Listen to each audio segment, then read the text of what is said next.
নমস্কার।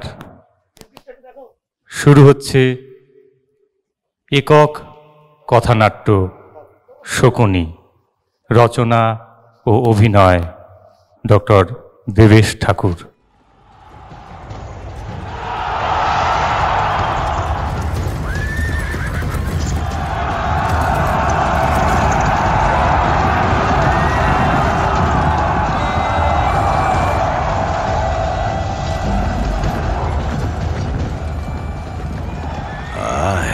যা যা যা যা যা যা যা যা এখনো অনেক মৃতদেহ এই কুরুক্ষেত্রে পড়ে আছে।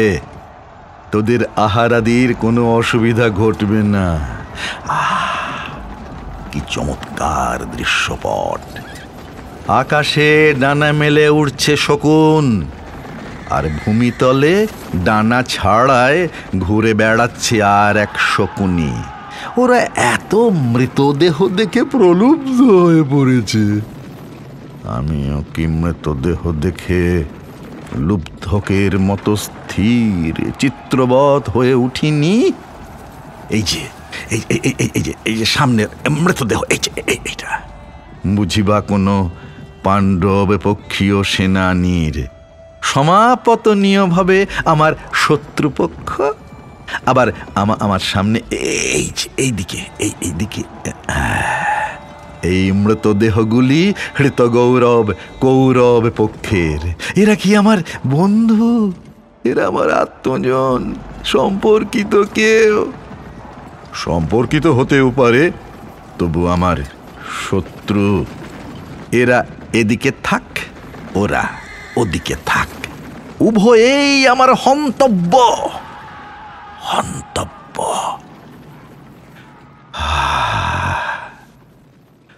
আজ কুরুক্ষেত্র যুদ্ধের সপ্তদশ দিবস। আর মাত্র একদিন স্থায়ী হবে এই মহাসমর। আমারও হয়তো আজ শেষ দিন। ধীরে ধীরে এগিয়ে আসছে সহদেবের রথ। এরপর গৌরবহীন কৌরব পক্ষে দুর্যোধন ব্যতীত আর কেউ বেঁচে থাকবে না। থাকবে কৃপ, অশ্বত্থামা প্রমুখ কিছু অমরত্বের দাবিদার প্রাণ।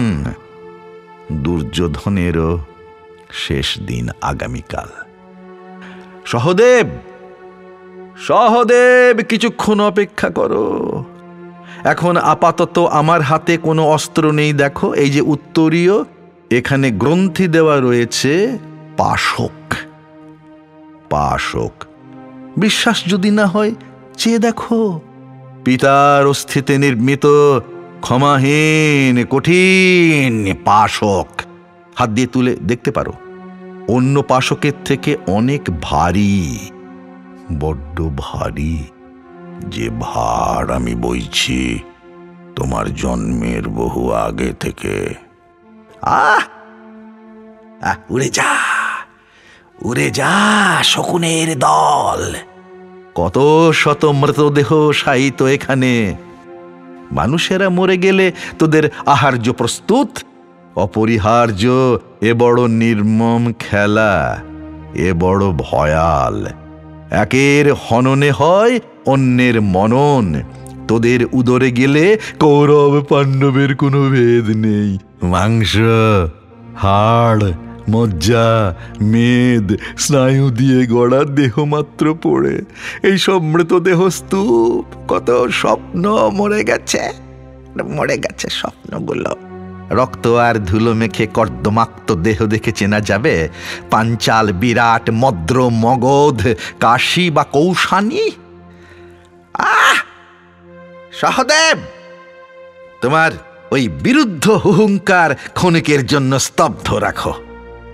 যে দেখো, পরন্ত বিকেলে নিকেলের রং করা সূর্য ম্রিয়মান। যুদ্ধের রীতি তুমি জানো।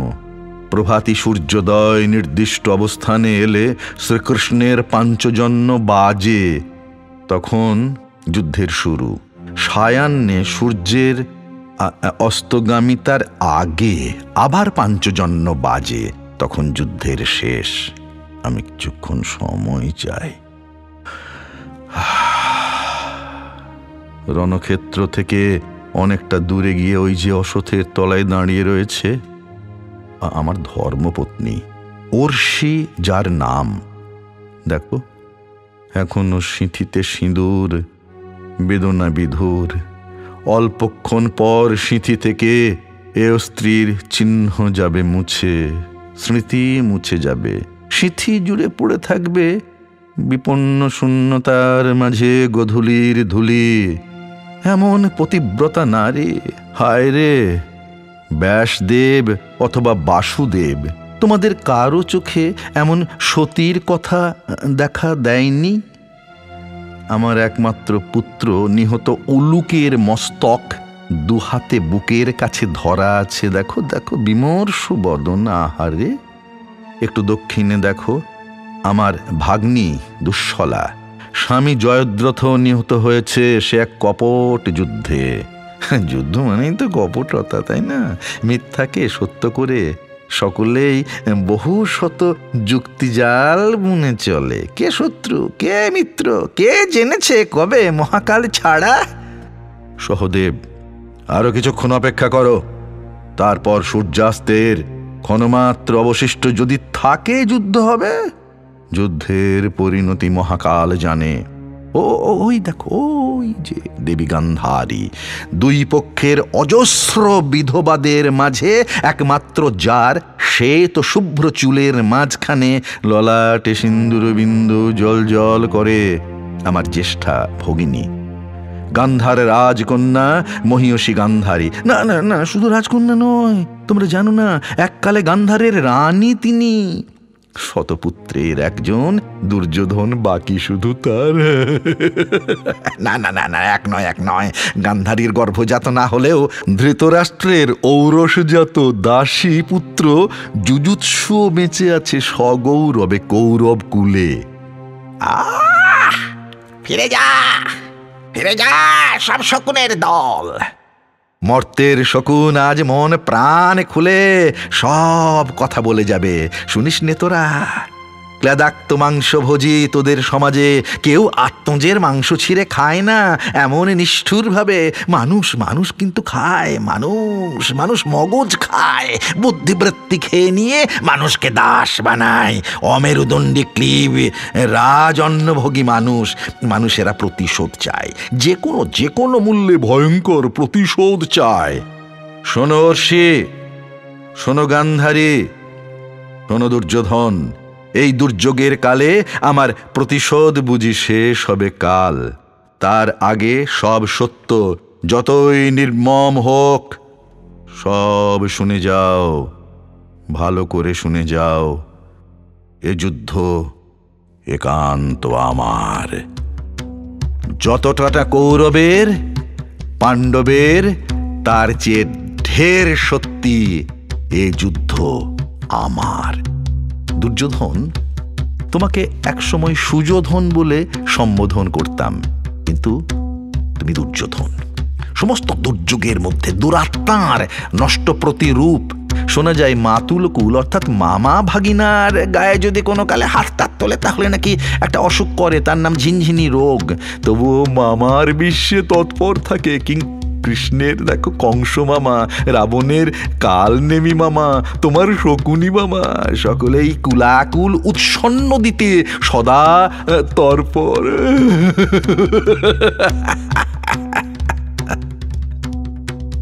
এতদিন আমি তোমাকে যা বলেছি তোমায়, তার সত্যাসত্য বিচারের ভাগ তোমাকেই নিতে হবে, তোমাদের নিতে হবে, নিতে হবে কুরু বংশকে। বিষবৃক্ষ রোপণ করে প্রত্যাশা করেছ বুঝি আম্রফল পাবে। আমাদের গান্ধার রাজ্য অতি ক্ষুদ্র ক্ষুদ্র, হস্তিনাপুরের থেকে একেবারে পশ্চিমে তাকাও। সত্যনিষ্ঠ পিতামহ ভীষ্মের প্রস্তাব গেল আমার পিতার কাছে। ক্ষুদ্র রাজ্য, ক্ষুদ্র তার রাজা মহারাজ সুবল আমার শ্রদ্ধেয় পিতার কাছে। অন্ধ ধৃতরাষ্ট্রের জন্য যথাযথ পাত্রী প্রয়োজন। যে কখনো আলোক দেখেননি, তার জন্য মহাসতী অপূর্ব সুন্দরী ভার্যা প্রয়োজন। জানো দুর্যোধন, তোমাদের কুরুবংশে যত গৌরবে যশস্বী, তার চেয়ে কলঙ্কে পঙ্কিলতায় ঢের বেশি পরিচিত ভারতে ও মহাভারতে। কালকের পরিণতি তুমিও জানো না, আমিও জানি না, কিন্তু কৃষ্ণ কিছু জানে, আর জানে ব্যাসদেব। আর আমি কিছু জানি অনুমানে। জীবনের উপান্তে এসে শুনে যাও একবার, শেষবার, এ যুদ্ধ একান্ত আমার। এক রাস জমা ঘৃণা। পর্বতের গর্ভে যেমন আগুন লুকিয়ে থাকে ক্রোধের আকারে, তেমনি আমার ক্রোধ, তেমনি আমার প্রতিশোধ স্পৃহা। কিসের? বিষের, ভয়াবহ বিষ। সমুদ্র মন্থন জাত ভয়ঙ্কর হলাহল আমার শিরায়, আমার ধমনীতে প্রবাহিত। মহাভারতে এমন কোনো নীলকণ্ঠ নেই যে কণ্ঠে ধারণ করবে এত তীব্র হলাহল। গান্ধারী, গান্ধারী, তুমি ভুলে যেতে পারো, কিন্তু আমি ভুলি নাই, আমি কোনোদিন ভুলব না। আমাদের ছোট্ট রাজ্য গান্ধারকে চারিদিক থেকে অবরুদ্ধ করে মাসের পর মাস হিংস্র অরণ্য সাপদের মতো নির্যাতন করা হয়েছে, নিগ্রহ করা হয়েছে। যিনি করেছেন তিনি ওই যে হ্যাঁ, সরসজ্জায় শায়িত তোমাদের পিতামহ ভীষ্ম। ওই মহামতির নির্দেশে একটু একটু করে শুকিয়ে মরে যাচ্ছিল আমাদের গান্ধার দেশ। শুধুমাত্র বলপূর্বক চাপ গান্ধারীকে দান করতে হবে ওই অন্ধ অপদার্থ অযোগ্য ধৃতরাষ্ট্রের হাতে। আমাদের পিতা, গান্ধারীর স্নেহময় পিতা সুবল বললেন, না আমি পারবো না, আমি জীবন থাকতে আমার আদরের পুতুল গান্ধারীকে আমি দিতে পারবো না ধৃতরাষ্ট্রের হাতে। আমার এই যে কন্যার দেখো, এ কি অপরূপ পদ্ম পলাশের মতো চোখ, দেখো রামধনুর মতো ওই ঘন ভ্রু যুগল, বিম্ব ফলের মতো ওই অপরূপ ঠোঁট। যে কোনোদিন দেখতেই পাবে না, তাকে কন্যাদান করা কি যায়? আবার অবরোধ, শুকিয়ে শুকিয়ে মরে যায় আমাদের গান্ধার রাজ্য। ধৃতরাষ্ট্রের ক্রোধ আরো বৃদ্ধি পায় যখন তিনি জানতে পারলেন ইতোপূর্বে গান্ধারী ছিলেন মাঙ্গলিক, অর্থাৎ বিবাহের পূর্বে মানুষ অথবা মনুষ্যেতর কোনো প্রাণীর সঙ্গে তার বিবাহ হয়েছে। অর্থাৎ ধৃতরাষ্ট্রের সঙ্গে বিবাহের পূর্বে একটি পশুর সঙ্গে গান্ধারীর বিবাহ হয়। এ সংবাদ জেনে ধৃতরাষ্ট্র ক্রুদ্ধ থেকে ক্রুদ্ধতর হয়ে আরো নির্মম হয়ে পড়েন। আমার পিতা সুবলকে শতপুত্র সহ আলো বাতাস রুদ্ধ একটা কারাগারে বন্দী করা হয়। হয় কন্যা দাও, নইলে মরো। তিল তিল করে আমার পিতাকে হত্যা করা হলো। কারাগারে অবরুদ্ধ করে তিল তিল করে অনাহারে হত্যা করা হলো। পিতার নির্দেশে আমার ভ্রাতাগণ তাদের জন্য বরাদ্দ একটি একটি করে 100 অন্নকণা তুলে দিয়েছেন আমার মুখে। প্রত্যেকের নির্ধারিত এক এক বিন্দু জলকণা আমার মুখে বাঁচিয়ে দিয়ে রেখে দিয়েছেন। একটাই কারণে, তুই বেঁচে থাক শকুনি, তুই মাত্র পারিস প্রতিশোধ নিতে। আমি চোখের সামনে দেখেছি আমার ভাই অচল, বৃষক, গজ ক্ষুধায় কাতর হয়ে চিৎকার করছে অন্যের জন্য, একটু জলের জন্য। সেদিন অন্ন ছিল আমাদের ব্রহ্ম, অন্ন ব্রহ্মেতি ভেজানাতি। এই যে হাতে আজকে দেখেছো যে পাশক, এ আমার পিতা সুবলের হাড় দিয়ে গড়া। যে পিতাকে অসহ্য যন্ত্রণায় চোখের সামনে আমি মরতে দেখেছি, হাহাকার করে সেদিন কেঁদেছি পিতার মৃত্যু দেখে, আমার ভাইদের মৃত্যু দেখে।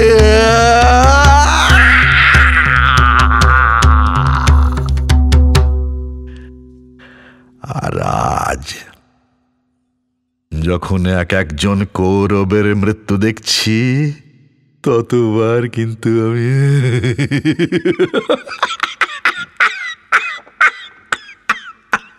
হা হা করে হাসছি, অট্টহাস্যে ফেটে পড়েছি।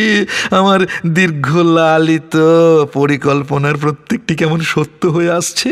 কোমল হৃদয়ে যতবার ভেবেছি, আচ্ছা গান্ধারী তো আমার জ্যেষ্ঠা ভগ্নী, দুর্যোধন দুঃশাসন আমার ভাগিনীও, আমি দুর্বল হয়ে পড়েছি। আমি বিশ্বাস করুন ক্ষণিকের জন্য ভেবেছি এই যারা নিহত হচ্ছে তারা আমারই আত্মজন। তখনই স্পর্শ করেছে এই পাশক। বারবার বলেছি, আমার পিতার বুকের হাড় দিয়ে গড়া এই পাশক। হে পিতা, হে ভ্রাতৃগণ, আমাকে শক্তি দাও, আমাকে দুর্বল করো না, আমি যেন অসহায় হয়ে না পড়ি। প্রতিশোধের কাল দাবাগ্নি যেন আমাকে পুড়িয়ে পুড়িয়ে মরে। এই পাশক আমার মধ্যে বিদ্যুতের শক্তি সঞ্চারিত করেছে। আমার শিরা ধমনীতে যে রক্তস্রোত বয়ে গেছে বারবার আমাকে শুনিয়েছে, প্রতিশোধ প্রতিশোধ প্রতিশোধ। শেষ কৌরবের মৃত্যু না হওয়া পর্যন্ত এই পাশক আমাকে শোক থেকে মুক্তি দেবে না। পাশক পাশক পাশক। দুর্যোধন, কথা বলো না। হ্যাঁ, তোমাকে আমি উত্তেজিত করেছি যুদ্ধে। যুদ্ধ তো অপরাধ নয়।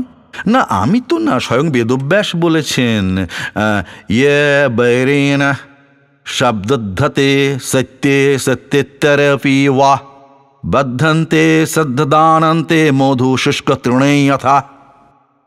বৈরী অর্থাৎ শত্রুকে যে কোনোভাবে তুমি দমন করো, তাকে ধ্বংস করো। আমার দিদি অগ্রজা জন্মকাল যন্ত্রণাবিদ্ধ স্বেচ্ছান্দ দেবী গান্ধারী বারবার আমাকে বলতেন, শকুনি ভাই আমার, ভাইরে বৈরিতা করিস নে। পাণ্ডব কৌরব দুই ভ্রাতৃপক্ষ, আনিস নে হিংসা দেশ ঘৃণা। তুই পারিস না দুই পক্ষকে জুড়ে দিতে? হ্যাঁ দিদি, আজকে স্বীকার করি আমি পারতাম, সত্যিই আমি পারতাম। আর একজন পারতেন, স্বয়ং শ্রীকৃষ্ণ। তিনি মিলন চাননি, তার মত আলাদা। তিনি তো পরিত্রাণায় সাধুনাং বিনাশায় চ দুষ্কৃতাম ধর্ম সংস্থাপনার্থায়, তিনি অধর্মকে শেষ করতে চেয়েছেন। আমি চেয়েছি কৌরব কুলকে শেষ করতে। কৌরব কুলকে একেবারে শেষ করে দেব, শুধু প্রতিশোধ নিতে। আমার পিতৃহত্যার, ভ্রাতৃহত্যার, গোটা গান্ধার রাজ্যকে ধ্বংস করে দেওয়ার প্রতিশোধ নেব। হ্যাঁ, প্রতিশোধ নিতে হবে। আমার ভাইদের তিল তিল করে হত্যা করার প্রতিশোধ। আর দেবী গান্ধারী জোড়া যায় না।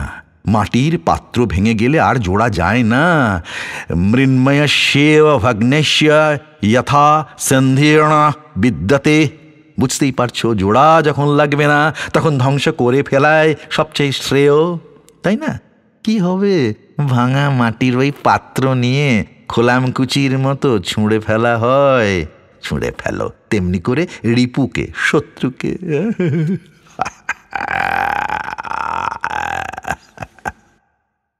আরে দুর্যোধন, তোমার একটু কষ্ট হচ্ছে। হাজার হোক ভাগিনীও কি না, তা হোক, আমারও তো হচ্ছে। আজ সপ্তদশ দিবস, আজ হয়তো আমার শেষ, আগামীকাল অষ্টাদশ দিবস, তোমারও আগামীকাল শেষ। না না না না, অষ্টাদশে বেশি চলবে না। আমি জানি তো চলবে না, এই তো কাল পুরুষের কথা। তুমি একটা জিনিস লক্ষ্য করে দেখেছো কি? দেখো, মহাভারতের যুদ্ধ অষ্টাদশ দিনের হবেই।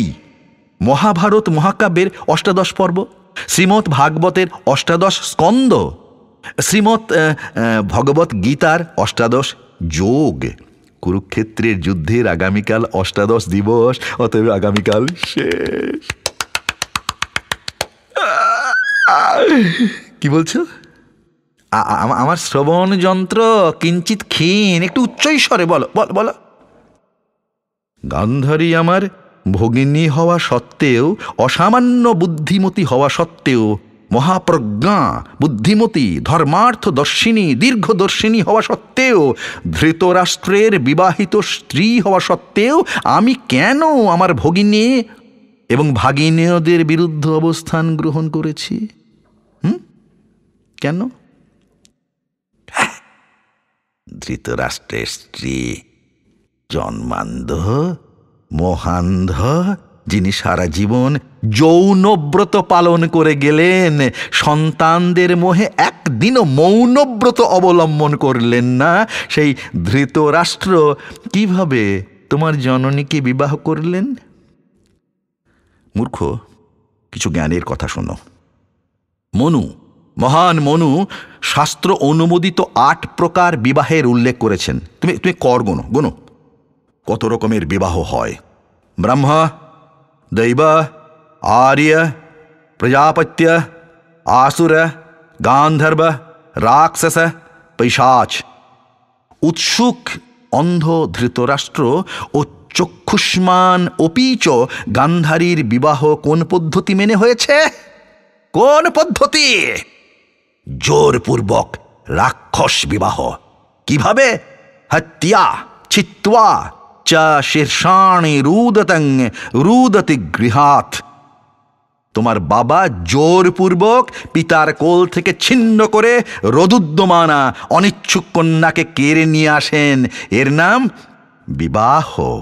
হ্যাঁ, এর নাম বিবাহ। যার জন্য জীবনে গান্ধারী কোনোদিন স্বামীর মুখ দর্শন করেননি, বস্ত্রখণ্ডে আবৃত করেছেন চক্ষুদয়। তারই শস্য তুমি। হ্যাঁ, সেই শস্য। তুমি এক বিষাক্ত কণ্টক বৃক্ষ। তোমার কাছে আর কি প্রত্যাশা করা যাবে? মরণের কিনারায় এসে দাঁড়িয়েছ তুমি। কিচ্ছু করার নেই, তোমাদের কিচ্ছু করার নেই।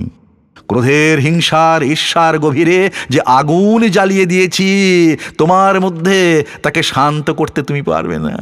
তোমার অন্ধ পিতা সঞ্জয়ের মুখে ধারাভাষ্য শুনছেন দূর থেকে। মামকা পাণ্ডবাশ্চৈব কি মকুর্বত সঞ্জয়। কি হলো এরপর বলো? কি আর হবে? একে একে নিভিল দেউটি।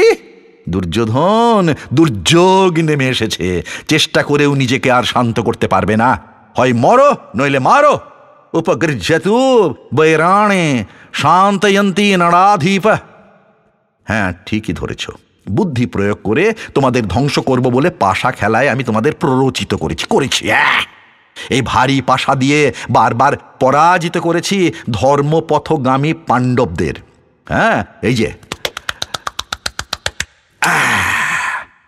ঋগ্বেদে যদিও দ্যুতক্রীড়া নিষিদ্ধ করা আছে, তবু দ্যুতক্রীড়া না থাকলে তো মহাভারতই ঘটতো না। এই যে চাল দিচ্ছে। কি বল রাখবে? বলো কি কি কি কি পণ? কি বলো বলো বলো বলো। গৃহ সম্পদ, ধন সম্পদ রাশি, সব আমার করায়ত্ত। সেদিন দেখছিলাম তোমার চোখ জ্বলছে লোভের আগুনে। এইবার আবার চাল দেবো, চাল। বনবাস, অজ্ঞাতবাস। আবার চাল দেব। এবার কি পণ রাখবে? কি যুধিষ্ঠির? কি তোমার ভ্রাতৃবর্গ?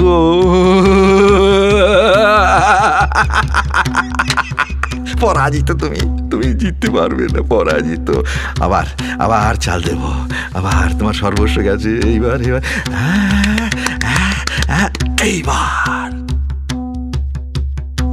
আর তো কিছুই বাকি রইল না যুধিষ্ঠির।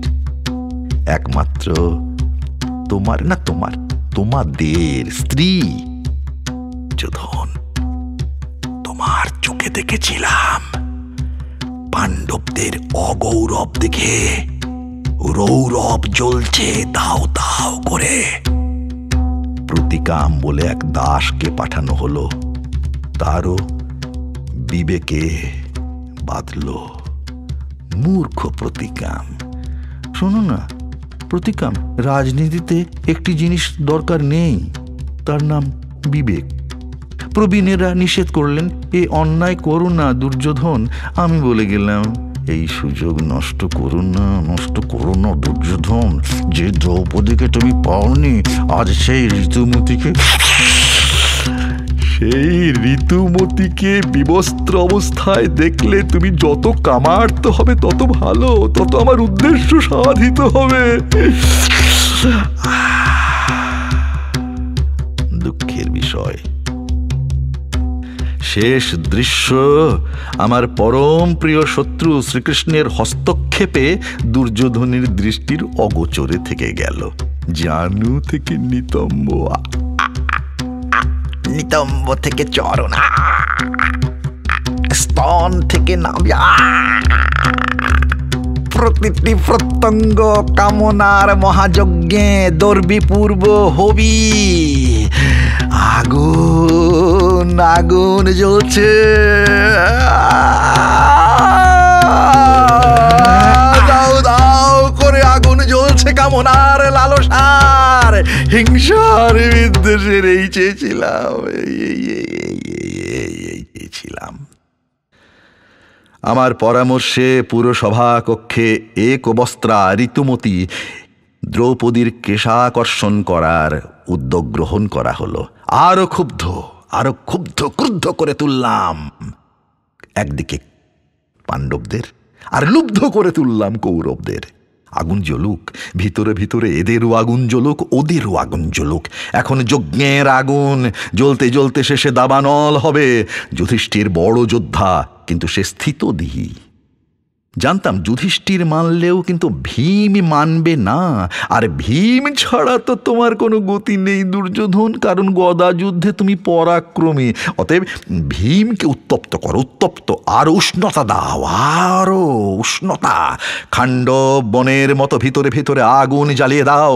আমি জ্বালিয়েছি সেই আগুন, হ্যাঁ আমি জ্বালিয়েছি। হ্যাঁ, ভীমকে বিষ ও পানে হত্যা করার পরামর্শ তুমি পেয়েছিলে, মনে আছে? তোমাকে আমি দিয়েছিলাম বহু সময় আগে। ওই একটি কারণেই ভীমকে ক্রুদ্ধ করে তুলতে হবে। তোমার মধ্যে যে কুৎসিত কদর্য সত্তা, তাকে বারবার আমি উৎসাহিত করেছি। দ্রৌপদীর জন্য তোমার মধ্যে জেগে উঠুক ভয়ঙ্কর কাম ভাব। দ্রৌপদীর প্রত্যাখ্যানে এবার জাগুক ক্রোধ। ময় দানব নির্মিত ইন্দ্রের অমরাবতী তুল্য ইন্দ্রপ্রস্থ দেখে তোমার লোভ হয়েছিল। স্ফটিকের চত্বর দেখে তুমি সে আছাড় খেয়ে পড়েছিলে, তোমার ঈর্ষা জাগ্রত হয়েছিল। আমি তত উত্তেজিত করেছি, আরো লোভ জাগুক, জেগে উঠুক মোহ, জাগুক মাৎসর্য।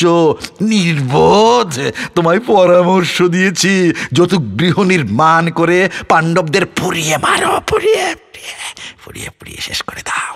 পাণ্ডবদের মারার ক্ষমতা তোমাদের নেই জানতাম, আর যত জানতাম তত উত্তেজিত করেছি। আজ স্বীকার করতে দ্বিধা নেই। তারপর কুরুক্ষেত্র। একসঙ্গে ঝড় তুফান বজ্র বিদ্যুৎ নিয়ে ঝাঁপিয়ে পড়ল কাল পুরুষ। আজ ভীষ্মের পতন হলো। আজ শল্য পর্ব শল্যের পতন হলো। এবার দুঃশাসন বুক চিরে রক্ত বার করছে ভীম, কি আনন্দ! এরপর একে একে জয়দ্রথ, দ্রোণাচার্য, আমি নৃত্য করছি। অর্জুনের পরিবর্তে ঘটোৎকচকে একাগ্নি বাণের সামনে এনে ভগ্ন জানু হতোদ্যম ভূমি তলগত রথচক্রের সামনে কর্ণের মৃত্যু।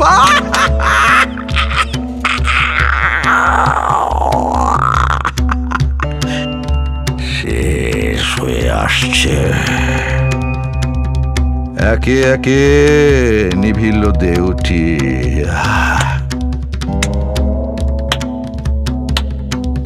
এরপর সেই মহালগ্ন। আমার এতদিনের প্রত্যাশা, পিতা এবং ভ্রাতৃবর্গের সামনে প্রদত্ত শপথ পরিপূর্ণ হতে চলেছে। আমার ভগিনীপতি ধৃতরাষ্ট্রের চোখের সামনে তার বংশ শেষ হয়ে যাচ্ছে। আরে এত সুন্দর দৃশ্যাবলী তিনি চোখে দেখতে পাচ্ছেন না, আমার কষ্ট হচ্ছে। ঈশ্বর, একবারের জন্য তাকে এই দৃষ্টি দাও, এই দেখুক, একবার দেখতে দাও, একবার দেখুক, একবার দৃষ্টি দাও, একবার দেখুক কোন যন্ত্রণায় সুবল তার 100 সন্তানকে হারিয়েছিলেন। আপনিও এক কম 100 সন্তানের তিল তিল করে মৃত্যু অবলোকন করুন। দেখুন, সারা কুরুক্ষেত্রে শুধু বিধবাদের শ্বেত বস্ত্র, সবাই কাঁদছে আর আমি হাসছি।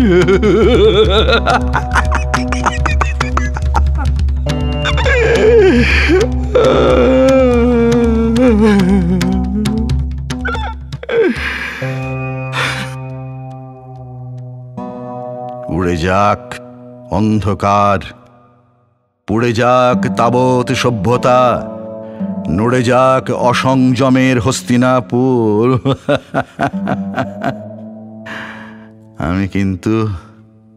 আমি কিন্তু কাঁদতেও পারছি না, হাসতেও পারছি না। আমি কি পেলাম? আমার ভগিনী কি পেয়েছে? আমার পিতা সুবল, আমার জননী সুধর্মা, কিংবা আমার ভাই অচল, বৃষক, গণ, এরা পাবে কি? হ্যাঁ, জানি না, আমি জানি না। কত রক্ত দেখো, হ্যাঁ দেখেছো? রক্তের সঙ্গে ধুলো মিশে যাচ্ছে, তো তখন তো মাটি হচ্ছে না, কেমন পাঁক হয়ে যাচ্ছে পঙ্কিলতা। আজকের গান্ধারের চোখে ধর্মবোধ তার ঠুলি বাঁধা আছে।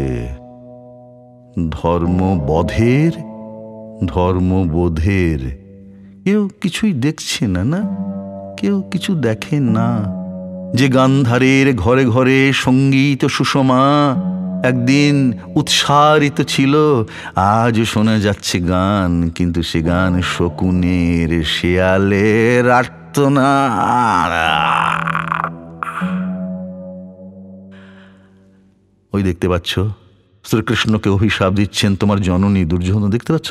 হ্যাঁ, যেমন করে আমার বংশ নির্বংশ করলে, আমি যদি শুদ্ধ মনে পতির সেবা করে থাকি, গান্ধারী বলছেন, তাহলে তুমিও নির্বংশ হবে। কার দোষে? শুনে রাখো দুর্যোধন, এই কুরুক্ষেত্র, এই এত মরণ কার জন্য? এইসব নির্মাণে দ্বিতীয় পর্বটি যদি কৃষ্ণের হয়, প্রথম পর্ব কিন্তু আমার। হ্যাঁ, শকুনির। হ্যাঁ, সন্তানহারা ভগিনী গান্ধারীর কান্না মনে রেখেও আমি চেয়েছি ধ্বংস করে দিতে, সব ছিন্ন ভিন্ন করে দিতে। পুঁচে যাক, গলে যাক এই কৌরব কুল। আমার কোনো অপরাধ বোধ নেই।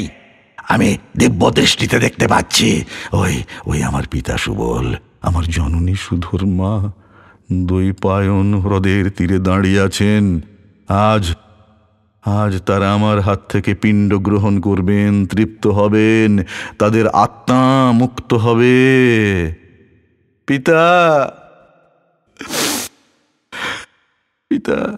চিন্তা নেই, মাত্র অষ্টপ্রহর অপেক্ষা করো। তোমাদের বিদেহী আত্মা এবার দেখতে পাবে আমার ভগিনী গান্ধারী, কিন্তু দেখতে পাবে না, সে তো স্বেচ্ছান্ধ। সহদেব, এবার ধীরে ধীরে এগিয়ে এসো তরবারি হাতে। আকাশের শকুনগণ, তোরা নেমে আয় এই ভূমিতলে, ছিঁড়ে ছিঁড়ে খেয়ে যা শকুনিকে। শকুনের মাংস খাবে শকুনি আজ। এই আস্তে ধীরে। সহদেব, এই পাশকে হাত দিও না, আর শকুনিরা, তোমরা এই পাশকে মুখ দেবে না। এ আমার পিতার পঞ্জরের হাড়, এ বড় পবিত্র সম্পদ, এ আমার প্রাণের। না, এর আর প্রয়োজন নেই। সজোরে নিক্ষেপ করি দৈপায়ন হ্রদের গভীরে।